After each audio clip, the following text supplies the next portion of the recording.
दोस्तों आज की इस वीडियो में बात करेंगे गंवार की टॉप 3 वैरायटियों के बारे में। दूसरी 2-4 और वैरायटियों के बारे में बात करेंगे जो कि पिछले सालों से किसानों को अच्छा उत्पादन दे रही हैं।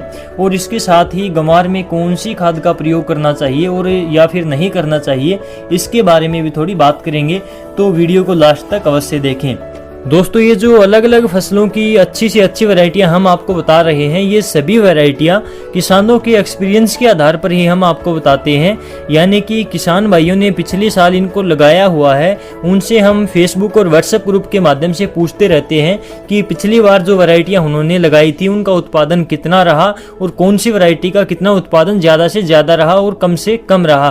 तो इस आधार पर किसानों के एक्सपीरियंस और डिमांड के अनुसार जो वैरायटियाँ सामने आती हैं वो हम उसी अनुसार आपको बता देते हैं।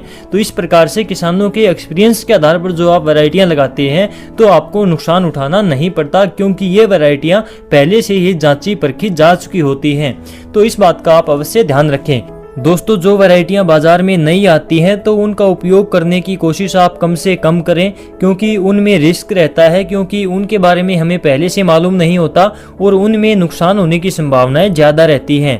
दोस्तों ये जो गंवार की टॉप 3 वैरायटियां हमने ली हैं, ये तीनों ही वैरायटियां लगभग समान उत्पादन देती हैं। यानी कि 6 से लेकर 8 क्विंटल प्रति एकड़ के हिसाब से ये वैरायटियां उत्पादन दे देती हैं। और इनमें सबसे पहले नंबर पर हमने लिया है HG 365 को। ये वैरायटी काफ़ी अच्छा उत्पादन देती है और किसान भाई इसको बहुत ज़्यादा पसंद करते हैं, बहुत ज़्यादा मात्रा में इसको उगाते हैं। नंबर 2 पर जो वैरायटी हमने ली है वो है HG 220 और 2020 के नाम से ही बहुत से किसान भाई इसको जानते हैं। तो ये वैरायटी भी बहुत अच्छी वैरायटी है। सेकंड नंबर पर हमने इसको रखा है। ये दोनों ही वैरायटियां अपने आप में बेहतरीन हैं। नंबर 3 पर जो वैरायटी हमने रखी है ये है X6 और ये वैरायटी भी बहुत अच्छी है, इनके टक्कर की ही वैरायटी है, इसलिए हमने इनको नंबर 3 पर रखा है। दोस्तों यदि आपको ये 3 वैरायटियां नहीं मिलती हैं तो आप इनकी जगह अन्य वैरायटियों को भी लगा सकते हैं। ये भी काफ़ी अच्छी वैरायटियां हैं जो कि मैं आपको बता रहा हूं। नंबर 1 है सुपर 88, X7 और HG 563। ये वैरायटियां भी अच्छी वैरायटियां हैं। यदि आपको वो पिछले वाली वैरायटियां नहीं मिलती हैं तो आप उनकी जगह ये भी लगा सकते हो, आपको अच्छा उत्पादन ये वैरायटियां भी दे सकती हैं। दोस्तों यदि हम गंवार की फसल में खाद की मात्रा की बात करें तो वैसे तो गंवार को ज़्यादा खाद की आवश्यकता नहीं होती, लेकिन यदि आपने पिछली फसल लगातार गेहूं और कपास की ले रखी है, नरमा की फसल आपने ली है, तो इसके अंदर आपको खाद की मात्रा डालनी चाहिए, क्योंकि ये दोनों ही फसल बहुत ज़्यादा खाद का इस्तेमाल करती हैं, खाद का प्रयोग करती हैं।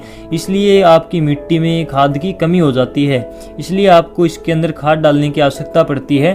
तो इसके लिए आप SSP यानी कि सिंगल सुपर फास्फेट 80 किलोग्राम प्रति एकड़ के हिसाब से डाल सकते हैं, या फिर इसकी जगह आप DAP का उपयोग करते हैं तो इसमें 30 किलोग्राम DAP आपको डालनी है 1 एकड़ के हिसाब से। और इसके साथ ही MOP यानी कि पोटास आपको 25 किलोग्राम प्रति एकड़ के हिसाब से डालनी है। तो ये थी खाद की मात्रा जो कि आपकी यदि ज़मीन के अंदर मिट्टी के अंदर खाद की कमी है तो आपको डालनी है। दोस्तों एक वीडियो बनाने में बहुत मेहनत और काफ़ी समय लगता है, इसलिए वीडियो को लाइक करें और ज़्यादा से ज़्यादा किसान भाइयों तक वीडियो को शेयर अवश्य करें यार, ताकि दूसरे किसान भाइयों को भी इस वीडियो से कुछ ना कुछ फ़ायदा मिल सके।